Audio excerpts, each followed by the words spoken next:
दूध और दही की शुद्धता जो एक आम आदमी के लिए, एक आम इंसान के लिए बेहद जरूरी है। अगर देश की सबसे बड़ी कंपनी जो ये दावा करने लग जाए कि हम सबसे शुद्ध घी बेच रहे हैं, उसी का घी खराब निकला है दर्शकों, तो बात दिक्कत वाली है। नमस्कार दर्शकों, आप देख रहे हैं इंडिया न्यूज। मैं हूं आकर्ष कौशिक और खबर आ रही है कि पतंजलि के काऊ घी को अनफिट डिक्लेयर किया गया है फॉर कंजम्पशन और उन पे फाइन भी लगाया गया है, उन पे जुर्माना भी लगाया गया है। यानी दर्शकों, इतने वर्षों से जो पतंजलि का घी लोग कंज्यूम कर रहे हैं, इस बात पे कंज्यूम कर रहे हैं कि भैया ये ज़्यादा ऑर्गेनिक होगा, ये ज़्यादा प्योर होगा, ये तो काऊ घी है, ये तो गाय का घी है और बाबा रामदेव की कंपनी पतंजलि इसको प्रमोट कर रही है, पतंजलि इसको बेच रही है, तो उस पे भरोसा कैसे ना हो। पर दर्शकों, इस भरोसे को तोड़ा गया है क्योंकि जो पतंजलि का घी है वो 27 नवंबर को एक कोर्ट ने बताया कि वो सेफ और फिट नहीं है कंजम्पशन के लिए। अब क्या हुआ था, पूरी मामले की तह तक मैं जा रहा हूं और आपके सामने सारे फैक्ट्स रख रहा हूं ताकि आप खुद समझ सके। देखो दर्शकों, 27 नवंबर को पिथौरागढ़ के एक कोर्ट ने यह आदेश दिया है कि जो 1 लाख रुपए का फाइन देना पड़ेगा पतंजलि आयुर्वेदिक लिमिटेड को, 25,000 डिस्ट्रीब्यूटर को भी देना पड़ेगा और 15,000 देना पड़ेगा रिटेलर को। यानी 1.4 लाख रुपए का घी का पैसे देने पड़ेंगे, 1.4 लाख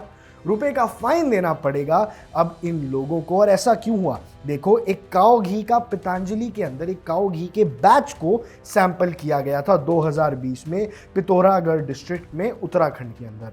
अब यहाँ क्या हुआ, एक रूटीन फूड सेफ्टी इंस्पेक्शन चल रही थी कि भैया एक बार सारे कंपनियों के घी को जरा परख लिया जाए। तो उन्होंने इंस्पेक्ट किया कि भैया ये जो पतंजलि का काऊ घी है 2020 के अंदर सैंपल किया गया और सैंपल सबसे पहले स्टेट गवर्नमेंट लेबोरेटरी में गया जो रुद्रपुर में था और वहाँ ये समझ आया कि ये प्रिस्क्राइब्ड क्वालिटी स्टैंडर्ड्स के अनुसार नहीं है, यानी ये इंडिया में बिकने लायक ही नहीं है। तो दर्शकों, इतने सालों तक क्या जो हम खा रहे थे वो गलत था। इसी वजह से इसके बाद पतंजलि ने रिक्वेस्ट किया कि एक रीटेस्ट किया जाए और रिक्वायर्ड फी को डिपॉजिट भी किया। साथ साथ जो सैंपल है उसको फिर नेशनल फूड लेबोरेटरी जो है हमारा NFL गाजियाबाद के अंदर, वहाँ पे दोबारा चेक किया गया और वहाँ भी जो घी है उसको सब स्टैंडर्ड पाया गया और वो फूड सेफ्टी नॉर्म्स से मीट करने के लिए फेल हो गया। यानी गाजियाबाद आने के बाद भी ये बात सामने आ गई कि नहीं, ये घी जो उस दिन सैंपल हुआ था ये फिट नहीं है।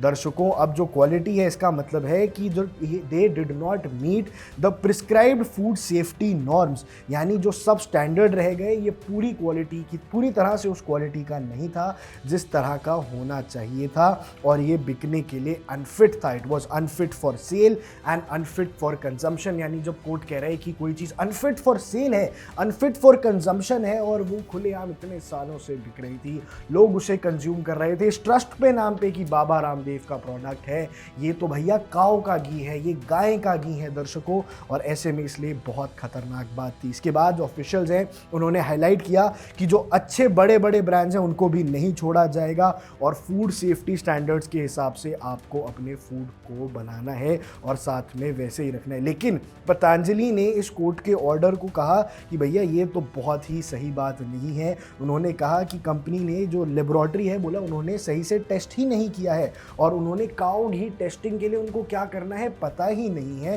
हालांकि बात साफ सीधी है दर्शकों, पतंजलि यहाँ बस पल्ला झाड़ रहा है क्योंकि इस प्रकार का अगर वो मान लेते हैं तो उनकी कंपनी को बहुत नुकसान होने वाला है। लेकिन अब पतंजलि के हाथ झाड़ने से भी कुछ नहीं होगा दर्शकों, क्योंकि ब्रॉडर सिग्निफिकेंस के हिसाब से देखें तो ये मैटर करता है।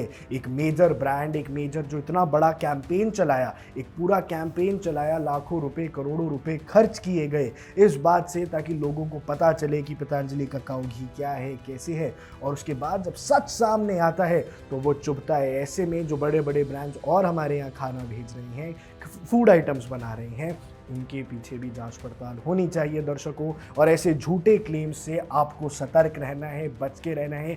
सरकार भी आपको हमेशा वार्न करती रहती है कि हमेशा जो आप कंज्यूम कर रहे हैं उसके बारे में अच्छे से जान लीजिए, प्रोडक्ट्स के इंग्रेडिएंट्स को पढ़ लीजिए। और सरकार की भी ये जिम्मेदारी बनती है कि इस प्रकार जो भी फूड अनफिट फॉर सेल है, अनफिट फॉर कंजम्पशन है, उनके खिलाफ कड़ी से कड़ी जाँच हो ताकि दोबारा ऐसी काम करने की कोई हिम्मत ना करे। बाकी दर्शकों, आप देश और दुनिया से तमाम जुड़ी बड़ी खबरों के लिए ऐसे ही बने रहिए इंडिया न्यूज़।